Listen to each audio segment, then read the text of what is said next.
So welcome back. In this episode I'm going to be talking about PTSD, specifically about talking about what it means and why I think it's important for us to kind of get away from that term. But anyhow, so PTSD stands for post-traumatic stress disorder. So essentially, something stressful, extremely traumatic and stressful happens to you, and it sticks with you. It's one of those things where, I think a lot of people, and this is one of the reasons why I want to get away from using it, is because I think a lot of people associate it with, trauma from war, trauma from being in combat. And the reason why I want to separate that is the fact that I feel like, because you can actually diagnose other people with it. People who have been in car accidents, people who have had other types of traumatic events take place that aren't nearly as severe as war itself. And again, too, I think it's important, as I discussed in the first episode of this channel, about getting away from these vague, distinct disorders, these descriptions of what you're suffering from, because, two things. One, it makes it less personal. It makes it, it's one of those things where, like I said, I've had people openly talk about how they have PTSD on social media platforms and so forth, and at least with the combat Marines, I know not one of them is going to be talking about PTSD in an open manner to complete strangers, and so one, I feel like it does diminish the severity of the PTSD that people suffer from. And so somebody might be suffering from PTSD from losing an animal, which losing a pet is sad, but it's not the same thing as getting shot at and losing buddies and having to shoot back and so forth. Just the mental toll that takes. And so I think it's just really important not to diminish and conflate all pain together. It's one of the things I say, pain is pain. But again, too, we certainly can be observant and I would say judge, but we can be observant and just see the fact that again, losing a pet isn't the same thing as losing a family member. Being in war isn't the same thing as being in a car accident. Again, they're going to leave marks, and again, it's even important for I say less severe trauma, because again, you don't want to feel the need to diminish someone's pain. Like I'm saying, brings me no pleasure trying to talk about the different scales of pain. But like I said, they are there. We can all observe trauma and see that certain actions are more traumatic than others. And again, so I just as much as I want to protect severe traumatic pain like being in combat, I also want to protect less severe traumatic pain like being in a car accident, because again, I don't want to diminish it. I don't want people to be like, oh, again, it's if you say, oh, I suffer from PTSD, I don't want people to respond with, oh my gosh, did you fight in Iraq or Afghanistan? And they're like, oh no, I got in a car accident. And then they make, okay. And so again, I just don't want individuals to have a negative experience with talking about their pain if they are able to do that. And so again, I think it's just important to look at why people might have negative reactions, rather than just simply say this is how they should respond, and if they don't, they're a horrible person. And it is possible there are horrible people in the world, but chances are, I think a lot of it just comes down to communication. So again, it's just one of those things where, like I said, that's why we need to look at broadening. And again, too, I think the main importance too would just be to, again, it's why it's so important to me to I say expand on these definitions and to, I don't say scrub the expression PTSD, just because again, I feel like it's been used pretty broadly from a bunch of different sources. But again, too, just with my own connections with the military, and with having buddies of mine who fought in the war, and me losing my twin brother in the war. There's certain people that have a really strong connection, and again, I certainly, and I can testify to my buddies, certainly have not had the greatest response from time to time. People talking about the war and what they went through, and again, that was one of the things that I'm not condoning necessarily the behavior itself, but I'm certainly saying that I understand it and I won't cast stones. I've seen a lot of, more so back when we were actively, I say patrolling the streets with a large force in Iraq and Afghanistan. But there was a lot of headlines talking about Marines doing this or that to to the enemy, and being disrespectful, and it's just one of those things where it was one of those proud moments, but I didn't judge those Marines at all. I can't imagine the mentality that you have to be in combat, to lose buddies, and how you're going to feel towards the enemy, because that was one of the things that just really angered me towards the public people. And again, it wasn't everyone, but like I said, you'd see these news articles, just I would say defacing the Marines, or attacking their character, as if somehow us all sitting at home watching 20 minutes of CNN, referencing the war, gives us some sort of personal insight into how it emotionally and mentally impacts you. Because again, I can't imagine that you have to think very highly and think very humanely towards persons that are killing your buddies and that you're having to kill. So again, it's just one of those things where it just really makes me sad that we can be that ignorant. And to me, I think it's just another level of privilege of being an American, to where we're that removed from the world and what's necessary. And I do think it is extremely important to be able to dehumanize yourself when you're in combat, because like I said, I feel like if you had this objective woke view on life, if you saw these terrorists and insurgents as human beings who are just misunderstood, and then I think it would mess with your mind even more. Looking at that as that enemy as an actual human being with a family and feelings and such, I think it is necessary to look at them as garbage, as human waste, because again, that's what your job is, to take out the trash. So it makes no point into trying to treat the enemy humanely within reason. Obviously, like I said, it's one of those things where if I was in the position of authority, I would certainly stop that kind of behavior, but I would not condemn it. I would not say I'm appalled and disgusted with their behavior. Like somehow you're supposed to have some sort of saintly outlook on life when you're in war, because I can only imagine the actions of other honorable vets throughout this country's history, and what they had to do to cope, to be able to, again, not to think about the atrocities they had to commit. In World War II, there were Marines and soldiers that were issued flamethrowers. So they actually had a weapon that was designed to engulf the human body in flames to flush, small pocketed areas, so that the troops wouldn't have to go in these blind areas and just get slaughtered. So they had to, commit a very horrible act. And again, it was just a weapon that was issued by our military, because we identified that it was effective for saving our troops' lives. And so again, you look at like propaganda posters during World War II, and they completely demonize the enemy. They completely demonize the Axis troops from Germany and from Japan. Again, so you could just see, let's say the dehumanization that I say our posters. It wasn't even just the military, and again though, it was to get resolution. It was to get our troops to the point where they're in the right mindset, where they feel like there's this evil force, and so they can justify what they need to do. Because again, I think that's one of the tough things about war itself, is that ultimately we all are human. We all make mistakes. We all have our own causes. But again, to simply dismiss actions and dismiss psychological behavior because you don't understand it, it's really disgusting. Again, like I said, just for privileged Americans to be verbally casting stones at troops and what they have to do and what they have to go through, and not identify, maybe there's a reason why they're acting so inhumanely in our eyes. Maybe there's a reason why that they can't view the enemy as this, as other human beings, just on the other side of the, of a perspective or whatever.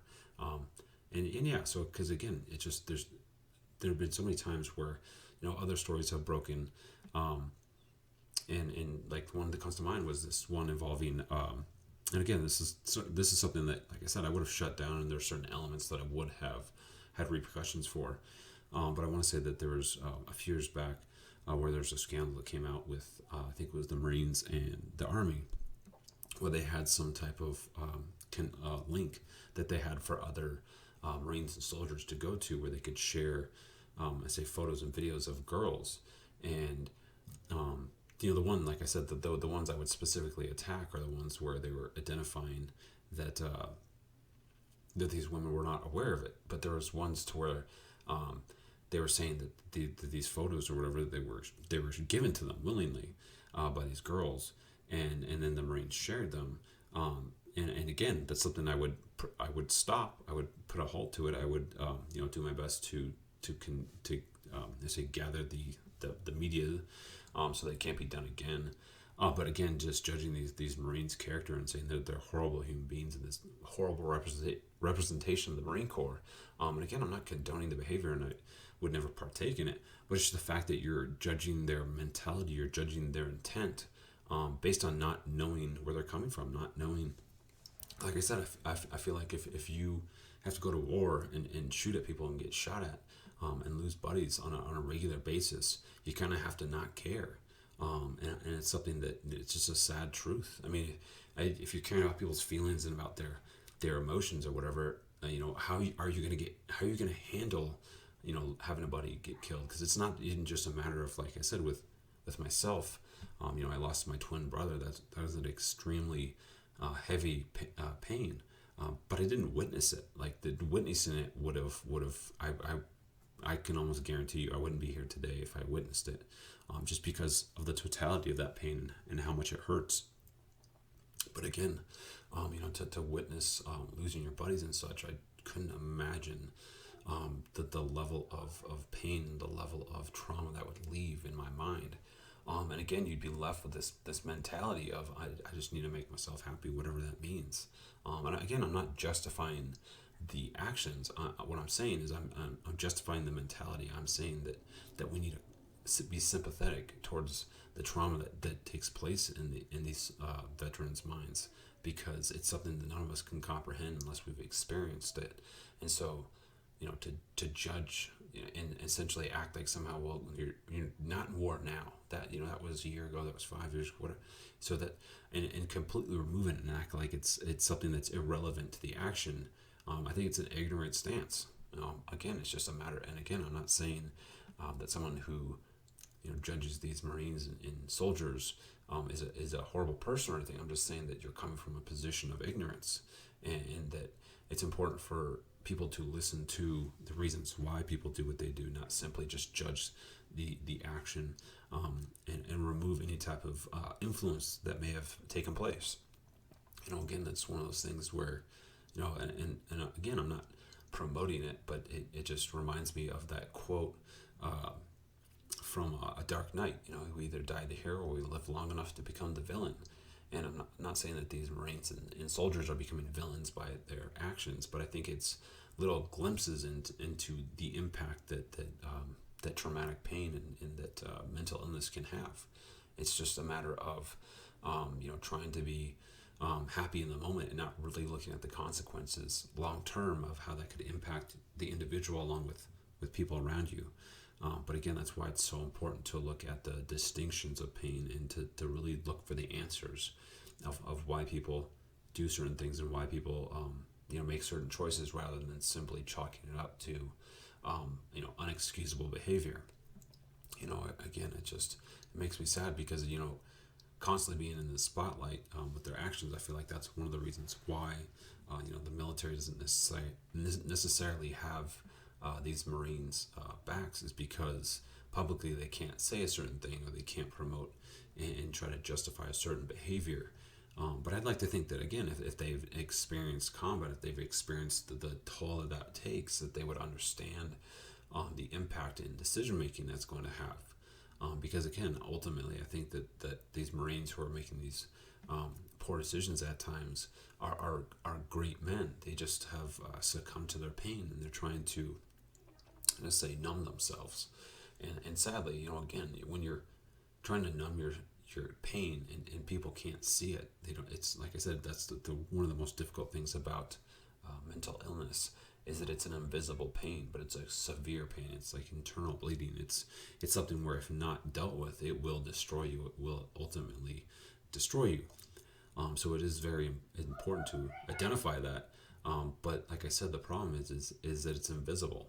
And so again, people aren't going to correlate your actions with this pain. Again, if you're in a wheelchair and your wheelchair clip something and you fall out of it and you grab onto somebody and they trip and fall and get, say, minorly hurt or whatever, people realize why you grabbed onto the person because they see, oh, okay, your legs, they don't work or they're not strong enough, and so they can correlate your action and your indirect and or unintentional harming of somebody around them or yourself, with why you did what you did. Again, if you see somebody who has their legs underneath them, they're fine, and they suddenly just collapse and knock a bunch of people over, and there's no force, you wonder, why did you do that? Why did you hurt this other person for no, justifiable reason?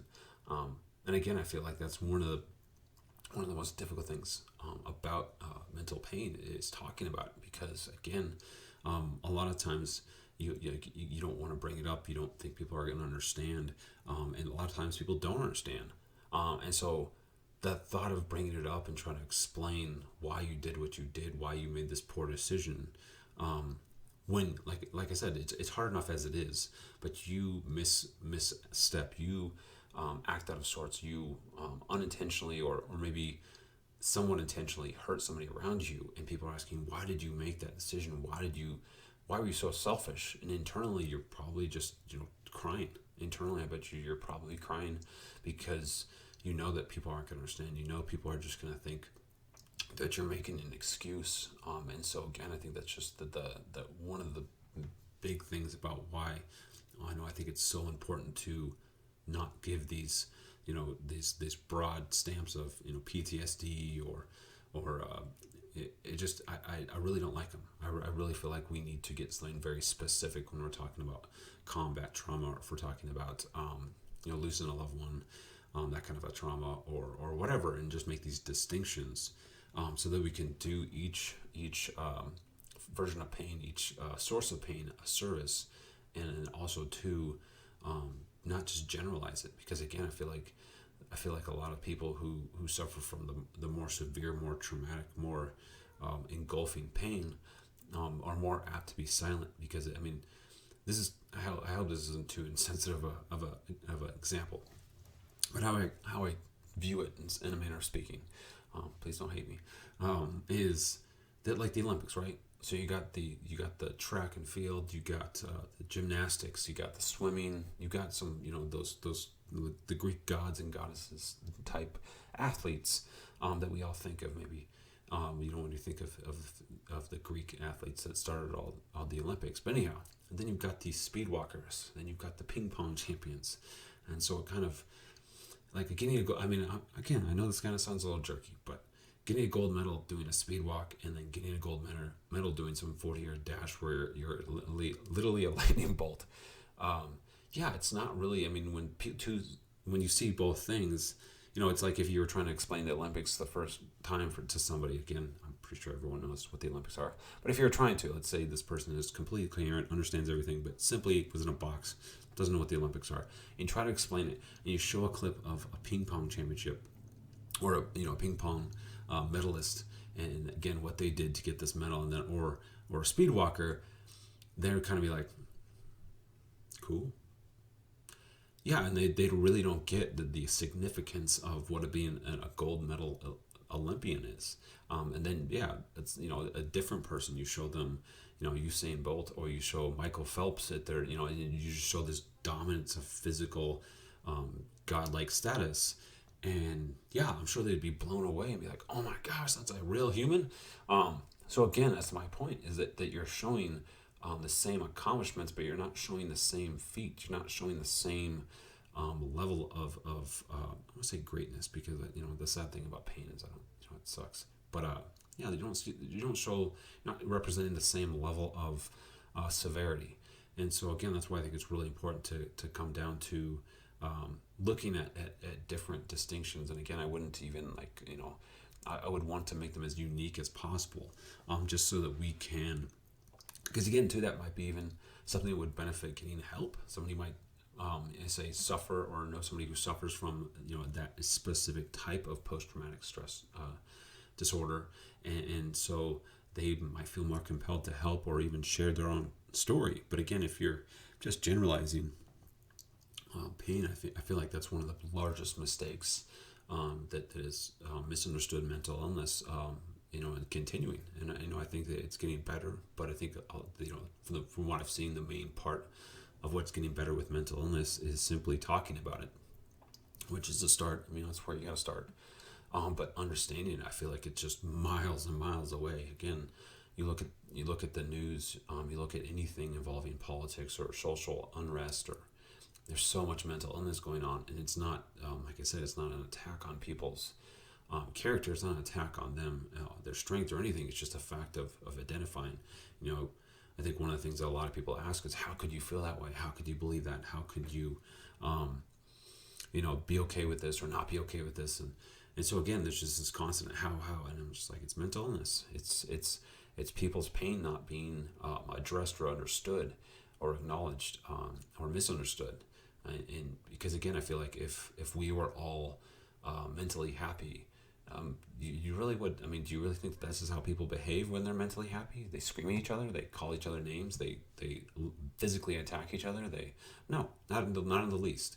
Again, and that's something I found with myself, with my mental unhappiness and my mental illness or struggles with it, is that my most irrational behavior, my most irrational internal analysis of something, it was always when I was in a mentally ill, depressed, impaired form of judgment, where I felt like the world was crashing around me. And again, that's something that I would just kind of try to pass on to people who are suffering from mental illness and depression, or know somebody who is that, I think the difference between being mentally level-headed, being mentally happy, and not isn't life's going perfect. I thought that for a long time, was that my life had to be going smooth. I couldn't lose anybody. I couldn't face challenges, because I'd been, attacked like time and time again with traumatic pain hitting me. And that's one thing that, how I put it was, I wanted to figure out how to not care without not caring. I wanted to figure out how to not become cynical, but at the same hand, not let it bother me. And I've talked to quite a few people over the years who've had traumatic things happen to them, and they come to that same realization where, they want to be able to figure out how to not let things bother them without not removing the human part of them, the part that cares, the part that wants to care about the outcome. Obviously, it's one of those things where none of us want to lose loved ones, and so that's not what I'm saying. And the same, I think a different way of saying that would be just acknowledging the fact that, like I said, that one of the things that helps me, that gives me peace, is just understanding that the bad things are going to happen. And it's not to anticipate them. It's not to be cynical. It's just to identify that that's sad. The sad truth about life is, I think there's only one certainty in life, and it's death. And it's because we're all eventually going to pass. And again, and so just even by that definition, if nothing else happens, if there's no kind of financial hurting of my life, if there's no type of early on traumatic death or anything, if these less common forms of pain don't enter my life, eventually pain will enter my life. I'm younger than my parents. I'm younger than a lot of people I know, and so unless I'm the traumatic pain in their life, traumatic pain will inevitably enter my life. And so I think that that life isn't about preventing traumatic pain from happening to you. It's really how you respond to it. It's really about how you carry yourself. And that's kind of one of the things that I've thought about, was just trying to find truths amongst all the pain that I've gone through. Was one of the things that I remember when I was a little kid. I was like 12, so I guess it was a while back.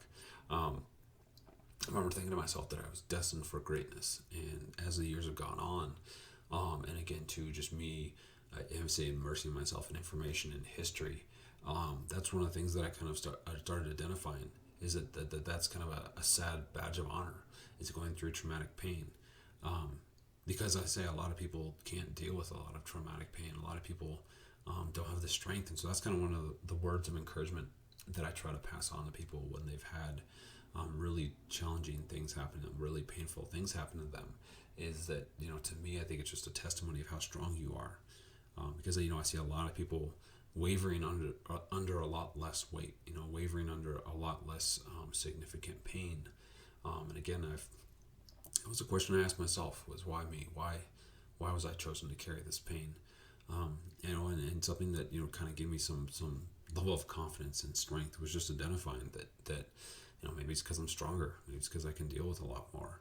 And again, like I said, I feel like that's really the main thing I try to focus on when looking at life, because again, with all this uncertainty in our country and in our world, it's very easy when you've been scarred with traumatic pain to really be on guard and be in the state of paranoia, in a somewhat justifiable paranoia.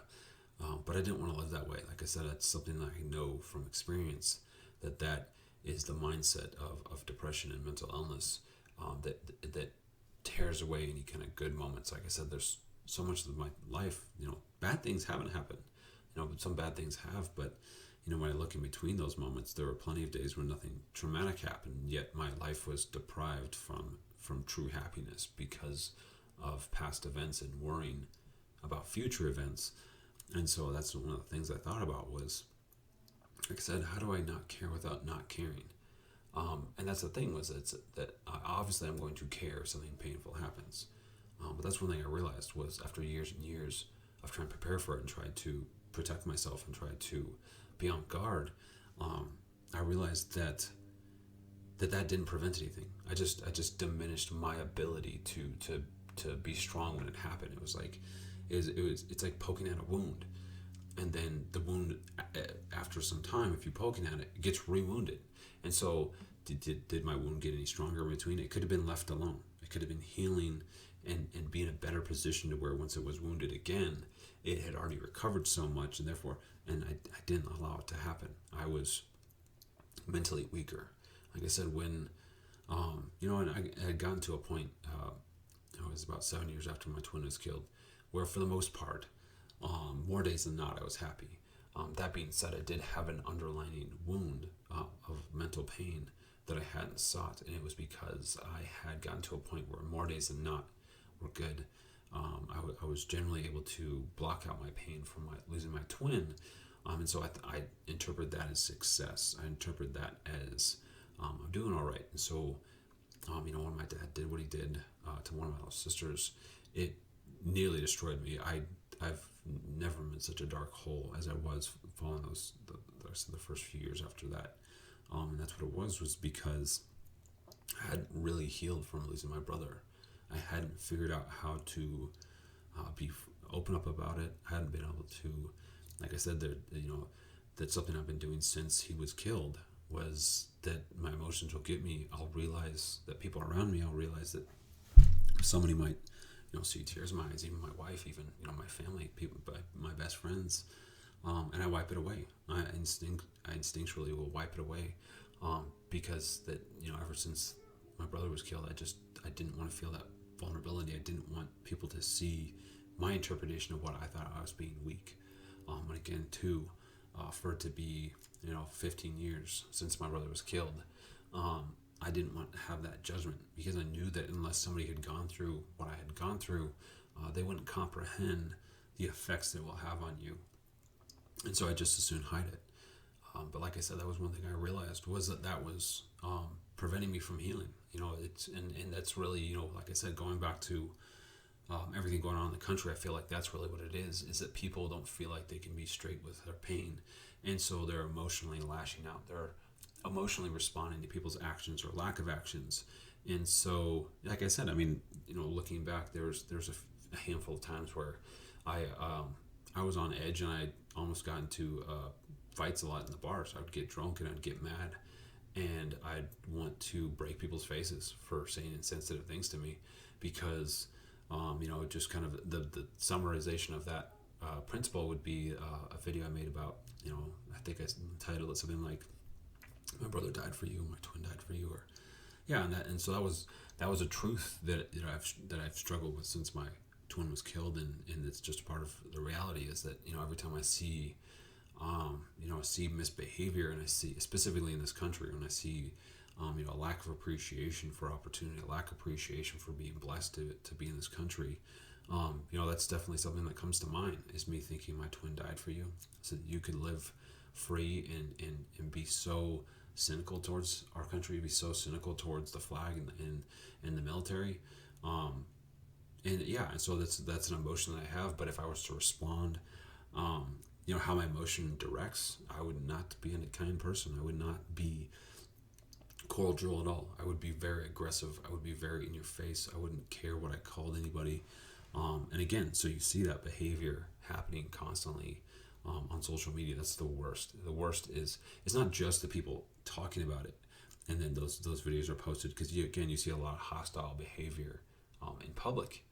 But the worst are the ones where people are just commenting, because I mean, if you think about it, if you're responding emotionally and you're 1,000 miles away from the person you're responding to, aren't you going to act like you're Goliath? Why wouldn't you act like you're Captain Marvel or Superman, where you're going to take the biggest swing and not look to cover your back, because no one's going to attack you physically from 1,000 miles away, and so you're going to feel more compelled and more impenetrable, more bulletproof.